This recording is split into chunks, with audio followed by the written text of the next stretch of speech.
ધારાસભ્ય મારા મોરબી નથાભાઈ સાહેબ, બનાસકાંઠા જિલ્લા કોંગ્રેસ સમિતિના પ્રમુખ અને જાગીરદાર સમાજના મોભી ભરતસિંહજી, પૂર્વ પ્રમુખ પીનાબેન, અજમલજી, વંદનીય બને સંતો, સૌ આગેવાનો અને જયંતિભાઈ, આપ સૌ આગેવાનો, બનાસની છે બેની, એનું નામ છે ગેની, એવા બેન શ્રી ગેનીબેન, અને આપ સૌ તમામ સમાજના મોભી વડીલો, મારા રા નવગણ જેવા યુવાન ભાઈઓ, માતાઓ અને બહેનો, આપ સૌ માત્ર દર્શન કરવા આવવાનું હતું.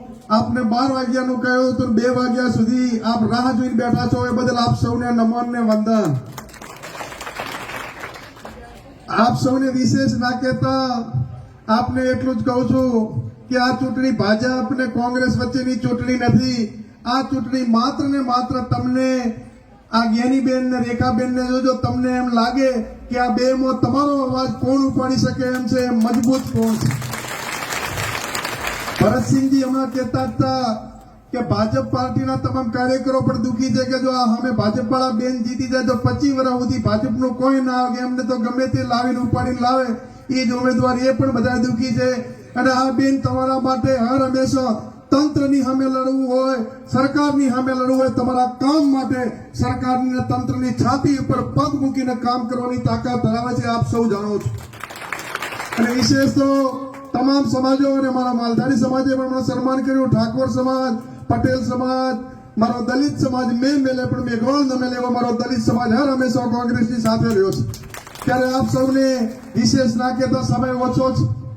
રામચંદ્ર ભગવાનને જયારે વનવાસ જવાનું થયું ત્યારે એમની સાથે હનુમાનજી ગયા હતા, બીજું કોઈ નતું. ભરતજી, લક્ષ્મણજી ને હનુમાનજી. જયારે કપરો સમય આવ્યો ત્યારે વનવાસમાં ભરતસિંહજી રામની સાથે હનુમાન હતા. કોંગ્રેસનો ઘણા સમયથી રામને તો 14 વર્ષનો વનવાસ હતો, પણ આ ગુજરાતની પ્રજાએ 28 વર્ષથી પેલા લોકો ગપ્પા મારે અને સત્તાથી દૂર છે, છતાંય આપ જેમ રામની સાથે હનુમાન હતા એમ રાજ સત્તામાં ભડકા ભાયા પછી ધૂળમાં ધામા નાખ્યા, મારા રામને રોણી રાખ્યા, મારા રામને રોણી રાખ્યા. એમ આપ સૌ કોંગ્રેસના હનુમાન બનીને આવ્યા છો. ત્યારે આજથી કોંગ્રેસના હનુમાન બની અને આપ સૌ તમારી દીકરીને કોંગ્રેસના નિશાન ઉપર ગુજરાતની 26 લોકસભામાંથી સૌથી વધુ લીડ કોંગ્રેસની બનાસકાંઠા લોકસભાને મળે. અને અમારા કોંગ્રેસના પ્રમુખ અને ભાઈ શ્રી ગુલાબસિંહે તો 2 મહિના પહેલા ઉમેદવાર જાહેર કરી દીધા છે. આ કોંગ્રેસ પક્ષ છે કે લોકશાહી છે કે ગમે તે આગેવાન ભરોસો મૂકી મોવડી મંડળ ઉપર જાહેરાત કરે. ત્યારે આપ સૌને અને ઠાકોરોને તો વિશેષ કહું છું કે મારે તો બેન છે, દોરડો બાદલ છે, તમારી જવાબદારી છે. આઝાદીના 75 વર્ષ પછી પહેલી વખત લોકસભા ઠાકોર સમાજને છે.